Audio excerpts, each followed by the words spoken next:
Je voulais, si tu permets, rajouter comme ça, puisqu'on est en France, on parle de la politique française, et faire un commentaire sur la situation de maintenant, pas faire le procès de ce qui s'est passé, si tu permets.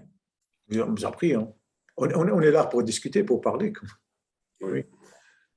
Donc, c'est vrai que, je dirais, on peut discuter ad vitam aeternam sur la politique française pendant la période Sarkozy et l'interaction entre ce qui a été fait en Libye et ce qui a été fait en Syrie, ce que j'ai appelé l'axe Paris-Ankara-Doha, qui s'est effondré après.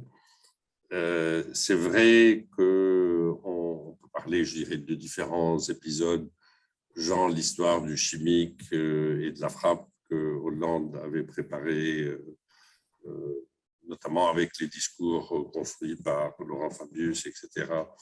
Et le fait que les Américains n'ont pas suivi à la fin pour faire la frappe. Donc ça, c'est tout un épisode sur ça. Mais ce qui est important de raconter ou d'analyser aujourd'hui, c'est la position de la France et comment, je dirais, construire une politique, aider à construire une politique française plus raisonnable sur la région. Bien sûr, la France est présente dans la région depuis, je parle au Levant, depuis pas mal de temps. Et là, des gens qui l'aiment, enfin, certains Libanais disent notre mère, la France. Mais la France est empêtrée dans plusieurs problèmes. Notamment, je dirais, il y a le problème du Liban. Il y a une responsabilité française dans la crise du Liban. Il y a une responsabilité directe des dirigeants français dans l'appel aux 6 groupes confessionnels qui contrôlent le Liban à faire un gouvernement, machin, etc. Alors que c'était clair que c'était eux qui avaient amené à cet effondrement financier du pays. Comment la France peut aider? Le montant des pertes libanaises de l'argent disparu est énorme. On parle de 60 à 80 milliards de dollars.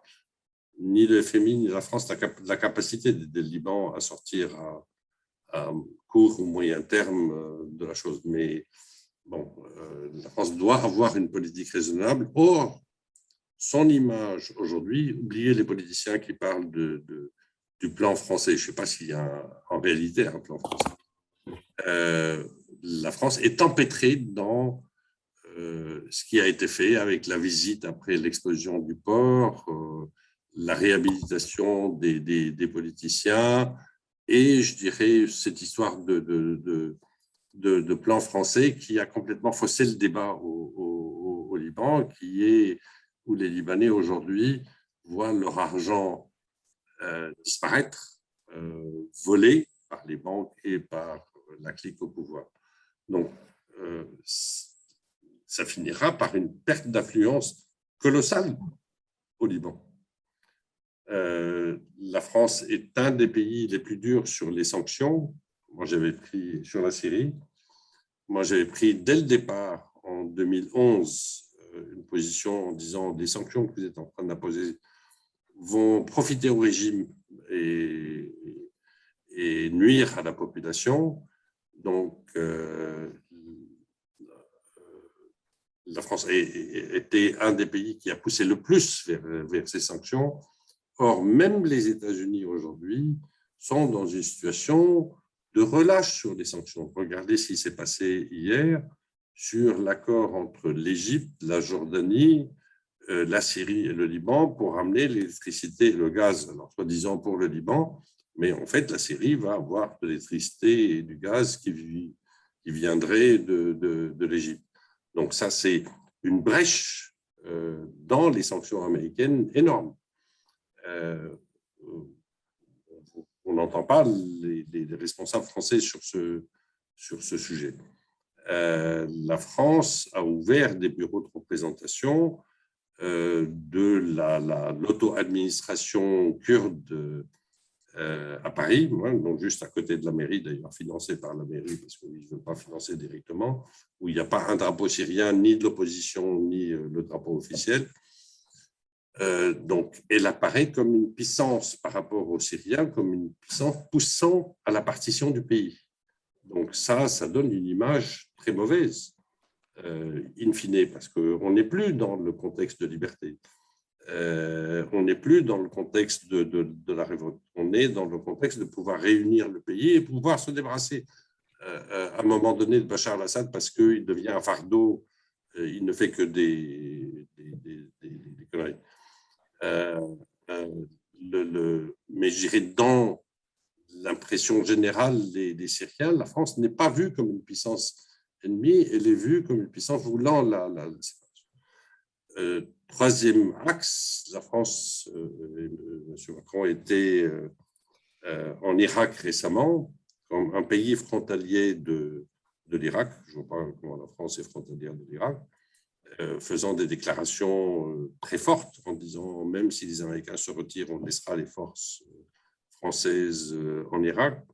Moi, je ne comprends pas vraiment le sens de ces déclarations. L'Irak est dans une difficulté. La conférence qu'il y a eu à Bagdad est très importante parce que, comme j'ai dit tout à l'heure, elle réunit Saoudiens et Iraniens, elle réunit Émiratis et Qataris qui se bagarrent entre eux, pas moins que les Saoudiens et les Iraniens.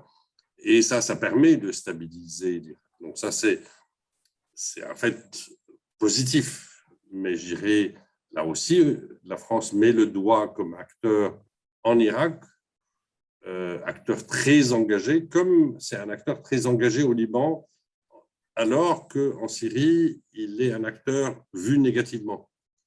Il y a besoin de définir une politique un peu plus cohérente sur l'axe Liban, Syrie, Irak et Jordanie, si vous voulez. À mon sens, il n'y a pas de sortie de la crise du Liban sans coopération avec la Syrie, quel que soit le régime qui est en Syrie, et vice-versa. C'est-à-dire que quand l'argent du Liban a disparu, l'argent des Libanais a disparu dans les banques pillées par les banquiers et la classe politique, l'argent des Syriens privés a été aussi pillé parce que, notamment avec les sanctions, les gens ont mis leur argent au Liban. Et là, il y a une grande difficulté. Oubliez l'exagération qu'en a fait Bachar al-Assad sur les montants. Ça, c'est jette de l'huile sur le feu. Mais indépendamment de ça, ça a affecté la Syrie d'une manière considérable. Ça a affecté l'économie de taux de change et les circuits économiques de la Syrie. Donc, le Liban ne peut pas sortir de la crise sans la Syrie. Pas parce qu'il aime la Syrie, parce qu'il a perdu son rôle de place financière internationale pour les pays du Golfe, machin, etc. Dubaï n'a pas besoin du Liban. Il a besoin de la Syrie, il a besoin de l'Irak. Et je dirais que la France se propose ou se projette dans ce projet d'avenir des trois pays est une chose, à mon avis, de bon sens. Les régimes vont changer. Ça, c'est ma conviction profonde. Au Liban, il y aura un changement. C'est-à-dire que la classe politique actuelle n'est pas capable de gérer. En Syrie, il y aura un changement, mais quand le pays sera à peu près propice à la réunion. Donc, l'État est une chose et le pouvoir est une autre chose. Et toutes ces bêtises d'appeler ça régime en faisant ne faisant pas la distinction entre l'État et celui qui le contrôle.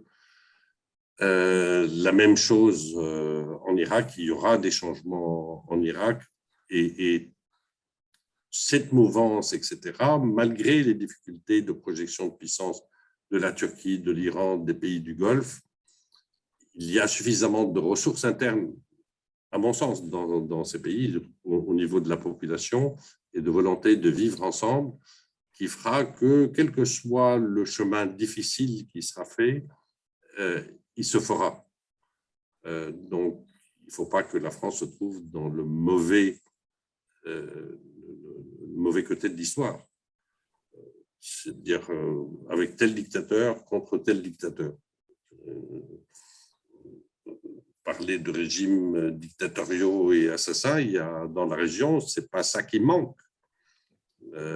Pourquoi celui-là et pas l'autre? Voilà.